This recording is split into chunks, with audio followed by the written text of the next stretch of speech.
नमस्कार जैन साथियों, मैं प्रशांत दुबे आप सभी का हार्दिक स्वागत करता हूं आपका अपने ऑनलाइन प्लेटफॉर्म टीचर्स अड्डा 24/7 में। आपको पता होना चाहिए कि साथियों कि आप शिक्षक शिक्षिका बनना चाहते हो, उसके लिए आपको प्रमुख 6 ऐसी डिग्रियां हैं जो आपको यानी कह सकते हैं मंजिल पर पहुंचा सकती हैं। अगर बात की जाए कि अगर आपने स्नातक कर लिया है, अगर आपने ग्रेजुएशन कर लिया है, आपने कंप्लीट कर लिया है, तो आपके ऐसे कौन सी 6 डिग्रियां हैं जो आपके लिए महत्वपूर्ण हैं और कौन सी वैकेंसीज इसमें कितनी रहती हैं, सारी मैं चर्चा करूंगा साथियों। और आपके लिए कौन सा क्या महत्वपूर्ण है, कौन से आपके ऑप्शन होते हैं स्नातक करने के बाद, सारी मैं चर्चा करूंगा। उससे पहले इस सेशन को शेयर जरूर कर दीजिएगा और शेयर करने के साथ साथ चैनल पर नए सब्सक्राइब जरूर कर लीजिएगा। तो आइएगा साथियों, स्टार्ट करते हैं। आप देख रहे हो 6 ग्रेजुएशन के मेरे बच्चे, सॉरी, ग्रेजुएशन के कंप्लीट करने के बाद 6 ऐसी डिग्रियां हैं जो सरकारी शिक्षक आपको बनाएंगी। कौन कौन सी ऐसी डिग्रियां हैं जो आपको हम बताने वाले हैं आज आपको। यहाँ पर आपको पता है, सबसे पहले अगर आप बात करते हैं बीएड के लिए, आपको पता है कि आपको स्नातक करने के बाद आप बीएड में एडमिशन ले सकते हैं। बीएड आपकी पता है साथियों, इसके आपके 2 वर्ष की होती है, आपके 2 इयर्स की होती है, जिससे मेरे बच्चे बैचलर ऑफ एजुकेशन जिसका फुल फॉर्म होता है।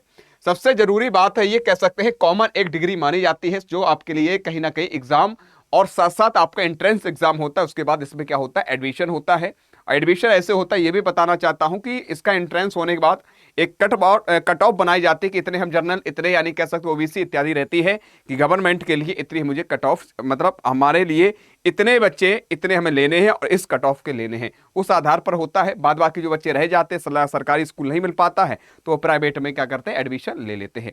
एक तो है ये, पहले आपको टीजीटी एक इसके लिए मिलेगा, आपको पीजीटी मिलेगा, लेकिन आपको पीआरटी में मिर्ची अनिवार्य। पीआरटी में पहले मिर्ची अनिवार्य था, लेकिन वर्तमान में आपको नहीं। आपको पता है कि बीएड को यानी पीआरटी से बाहर कर दिया गया है सुप्रीम कोर्ट के आदेशानुसार, आपको ही पता है। तो यानी कह सकते हैं आपके ये दोनों के लिए जरूरी है। जैसे आपको माध्यमिक हो गया, माध्यमिक के लिए आपके लिए क्या है, बीएड ही जरूरी है आपके लिए, ठीक है। आपके उच्च माध्यमिक हो गया, उच्च माध्यमिक के लिए भी क्या है मेरे बच्चे, माध्यमिक, उच्च माध्यमिक के लिए क्या जरूरी है आपको, यानी कह सकते हैं आपको बीएड ही अनिवार्य है। ये भी पता होना चाहिए अध्यापक बनने के लिए, शिक्षक के लिए, ठीक है। अब उसके बाद सीटेट, एसटेट इत्यादि अप्लाई करने के लिए मस्ट होता है, ये वेरी जरूरी होता है। दूसरी बात, ड्यूरेशन हमने अभी आपको बताया कितने वर्ष की होती है, आपको बीएड की 2 ही वर्ष होती है। जिसके बाद दूसरा अगर बात करते हैं आपका कौन सा है, डिप्लोमा है, डीएलएड। जैसे हम लोग पहले क्या बोलते थे साथियों, जैसे हम लोग पहले बीटीसी बोलते थे, लेकिन वर्तमान समय में इसे क्या बोल रहे हैं, डीएलएड। ये क्या है, एक ये है हमारी डिग्री, ये क्या है, हमारा डिप्लोमा है। क्या है मेरे बच्चे, आपको डिप्लोमा है, ये भी आपके दिमाग में रख लीजिएगा।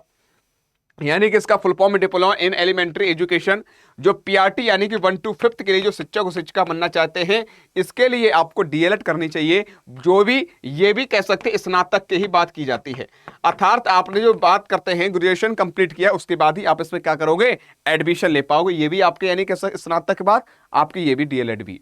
उसके बाद बात करते हैं बीटीसी, जेबीटी, एनटीटी, ये इसी के कैटेगरी में आ जाते हैं। ये भी आपके दिमाग में रख लीजिए, अलग अलग प्रकार नाम है, ठीक है। और इसके लिए सीटेट पेपर फर्स्ट आपको कह सकते हैं प्रमुख होता है, ये भी आपके दिमाग। और कितने वर्ष की होती है, तो आपको 2 वर्ष की होती है, ये भी आपके दिमाग पर सेट कर लीजिएगा, ठीक है। पहली आपकी बीएड, दूसरी आपकी डीएलएड।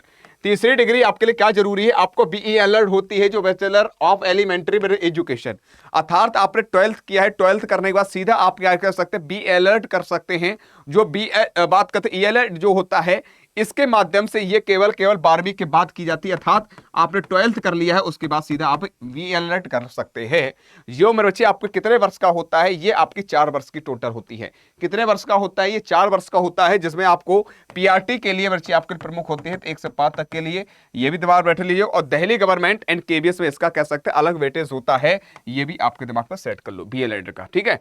उसके बाद चौथा आपकी डिग्री कौन है, एमएड, मास्टर ऑफ एजुकेशन, जो बीएड के बाद मास्टर यानी कह सकते हैं जो करते हैं एजुकेशन में, तो master of education, PGT, BEd, lecturer and educational field में कैरियर बनाने के लिए लोग क्या करते हैं, एमएड करते हैं।